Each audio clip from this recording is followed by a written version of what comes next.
नमस्ते दोस्तों, जय हिंद, जय श्री राम। मैं हूँ विशाल, लेकर आ गया और एक नए वीडियो में। तो फाइनली आज हम लोग जाने वाले हैं शबरीमला।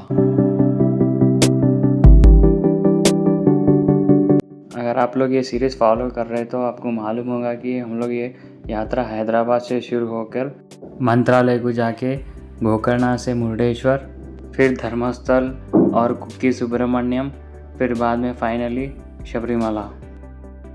सुबह सुबह का टाइम था, वेदर एकदम क्लीन था और नज़ारे भी एकदम ज़बरदस्त थे।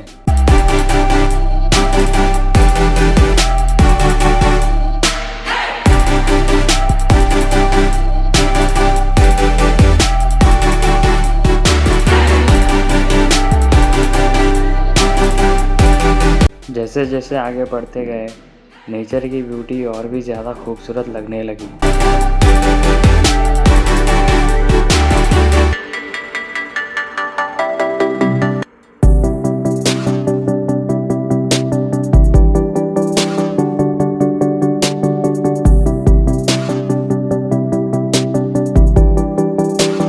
पहाड़ी रास्तों पर से गुजरते हुए हम लोग जा रहे थे।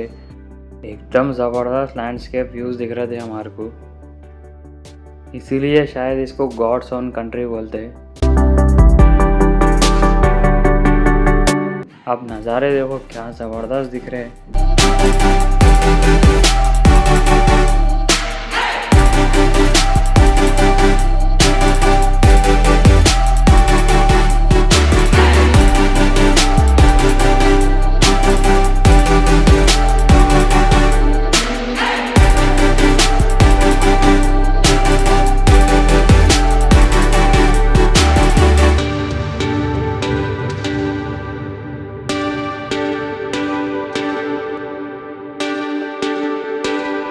तो फाइनली लैंडस्केप के नज़ारे लेते हुए हम लोग पहुंच गए शबरीमला।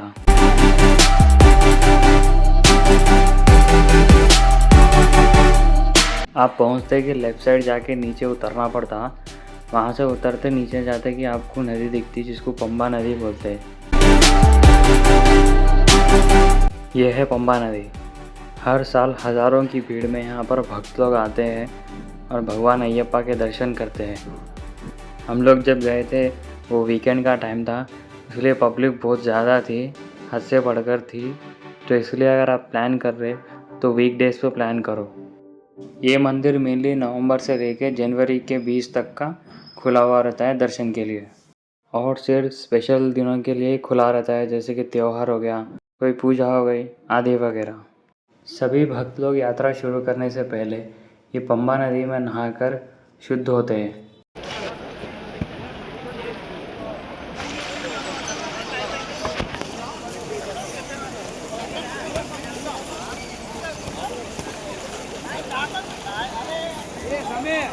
हम लोग अभी यहाँ पर नहाकर शुद्ध हो जाते हैं।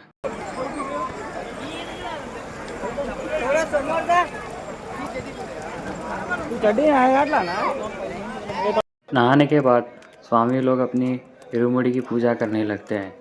इन स्वामियों के भी एक गुरु स्वामी होते हैं जो कि पूजा वगैरह सब देखते हैं। जैसा कि मैंने आपको पहले वीडियो में बताया कि इरुमुड़ी क्या होता है और स्वामी लोग ब्रह्मचर्य का पालन कैसे करते हैं, तो मैं इस वीडियो में आपको बताता हूँ ये सब क्या होता है। इरुमुड़ी ये यात्रा का सबसे इम्पोर्टेंट हिस्सा होता है और इसको स्वामी लोग सिर पर रखकर ये यात्रा शुरू करते हैं। ये इरुमुड़ी सिर्फ भक्त लोग ही धारण करते हैं जो 41 दिन की कठिन ब्रह्मचर्य का पालन करते हैं। ये इरुमुड़ी के बिना भक्त लोग 18 पवित्र सीढ़ियों से मंदिर में प्रवेश नहीं कर सकते हैं। इस इरुमुड़ी में 2 भाग होते हैं। पहले भाग में भगवान अयप्पा को अर्पित किया हुआ प्रसाद होता है, जिसमें घी से भरा हुआ नारियल, चावल, पुष्प, कुमकुम, अगरबत्ती और एक नारियल होता है। घी से भरा हुआ नारियल भगवान अयप्पा को अभिषेक के लिए यूज़ करते हैं। और एक भाग में भक्त को यूज़ होने वाली चीज़ें जैसे चावल, गुड़, फल और पानी होता है। यात्रा के दौरान हमारा पहला पड़ाव आया है गणेश जी के मंदिर। यहाँ पर भक्त लोग अपने नारियल को लेकर यहाँ पर दीवार पर ऐसे फोड़ते हैं। ब्रह्मचर्य संस्कृत के 2 शब्दों से मिलकर बनता है, ब्रह्म और चर्या। ब्रह्म का मतलब है ईश्वर, चर्या का मतलब है आचरण। सिंपली जो ब्रह्म की ओर बढ़ने वाला हो। ब्रह्मचर्य ना सिर्फ कामुक इच्छाओं को कंट्रोल करना होता है, बल्कि एक डिसिप्लिन लाइफ जीना होता है, जहाँ कुछ इम्पोर्टेंट रूल्स फॉलो करने पड़ते हैं। जैसे कि फिज़िकल डिसिप्लिन, मतलब अपने इंद्रियों को कंट्रोल करना होता है और अपनी कामुक इच्छाओं को भी कंट्रोल करना होता है। सेकंड है मेंटल प्योरिटी, अपने दिमाग में कभी भी नेगेटिविटी नहीं आनी चाहिए, हमेशा पॉजिटिव सोच रखनी चाहिए। तीसरा है डाइट, हमेशा सात्विक खाना खाना चाहिए, नॉन वेज, अल्कोहल, सिगरेट ऐसे आदि नशीले पदार्थ नहीं करना चाहिए। और चौथा है बिहेवियर कंट्रोल, हमेशा सच्चाई का साथ देना चाहिए, कभी झूठ नहीं बोलना चाहिए और मेडिटेशन, तपस्या आदि वगैरह करना चाहिए।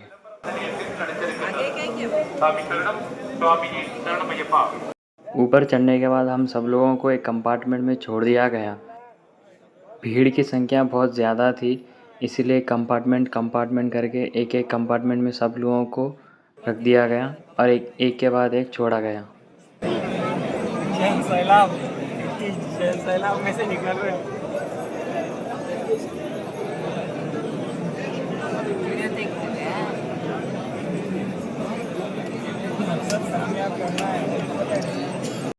जैसे ही गेट खुलता, लोग धक्का धक्की करके आगे बढ़ते हैं।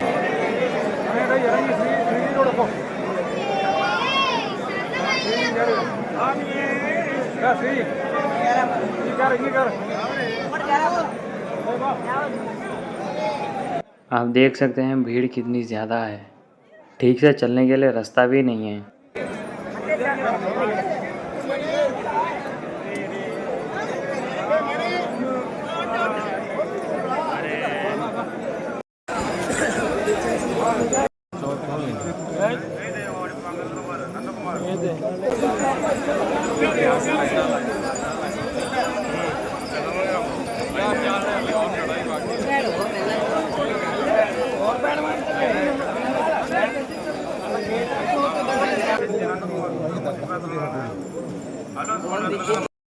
ऊपर चढ़ते टाइम पे एक ऐसा समय आया जहां हम लोग लगभग 2 घंटे तक एक ही जगह पर रुक गए।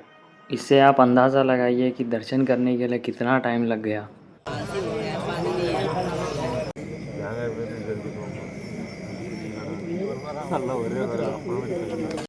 ऊपर चढ़ने के बाद हम लोग चाय पानी थोड़ा नाश्ता कर लिए। अभी तक दर्शन नहीं हुए, अभी हमें यहाँ से और एक लाइन में लगना है। भक्त लोगों के लिए अलग लाइन होती है और जो सिविलियंस होते हैं उनके लिए अलग लाइन होती है।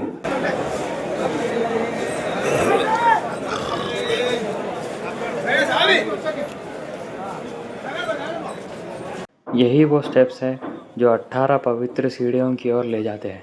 इन 18 पवित्र सीढ़ियों के पीछे एक बहुत ही इम्पोर्टेंट स्पिरिचुअल सिग्निफिकेंस है। पहले 5 स्टेप्स को डिपिक्ट करते हैं ह्यूमन बॉडीज़ के 5 सेंस ऑर्गन्स। फिर अगले 8 अष्टरागास को डिपिक्ट करते हैं, अगले 3 त्रिगुणास को डिपिक्ट करते हैं और आखिर में 2 नॉलेज को डिपिक्ट करते हैं। इस मंदिर का रेफरेंस बहुत सारे पुराणों में मिलता है, जैसे कि भागवत पुराण हो गया। भगवान अयप्पा, जो हरिहर पुत्र से भी जाने जाते हैं, माना जाता है कि वे यहाँ पर तपस्या करने के लिए आए थे। ये जगह शबरी से भी जुड़ा हुआ है, जो कि भगवान राम की प्रतीक्षा के लिए यहाँ पर वेट करते थे। भगवान अयप्पा एक ब्रह्मचारी है और इनका जन्म शिवजी और मोहिनी, जो विष्णु जी की स्त्री का अवतार है, उनसे उत्पन्न हुआ। जब ये पैदा हुए थे तब इनके मस्तक पर एक मणि हुआ करता था, इसी कारण इन्हें मणिकंदन भी कहा जाता है। इस धरती पर धर्म की रक्षा करने के लिए भगवान अयप्पा मनुष्य के रूप में अवतरित होते हैं। उस समय पंडरन के राजा संतानहीन थे। उन्होंने देखा कि नदी के तट पर एक बालक था, उसके गले में एक स्वर्ण की माला थी। उन्होंने उसको स्वीकार लिया और उसको पालन पोषण करके उनको बड़ा किया। वो बालक बचपन से ही बहुत ही अद्भुत और शक्तिशाली था। एक बार महिषासुर का वध होने के बाद उसकी बहन महिषी ने देवताओं को बदला लेने के लिए घोर तपस्या की थी। तपस्या में उसको वरदान यह मिला कि वो शिवजी और विष्णु जी के पुत्र से ही मर सकती है। तब भगवान अयप्पा का जन्म होता है और फिर वह महिषी का वध करके इस संसार को आतंक से मुक्त करते हैं। इसके बाद भगवान अयप्पा यहीं पर हमेशा के लिए स्थित हो जाते हैं। फाइनली भगवान अयप्पा के दर्शन हो गए और हम प्रांगण में दूसरे मंदिरों के दर्शन कर रहे हैं।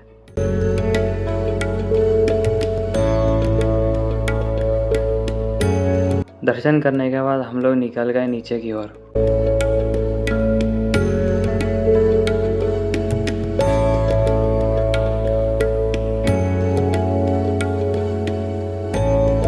नीचे चलते समय रास्ते पर जो कंक्रीट का रोड था उसके वजह से पैरों में बहुत तकलीफ हो गई।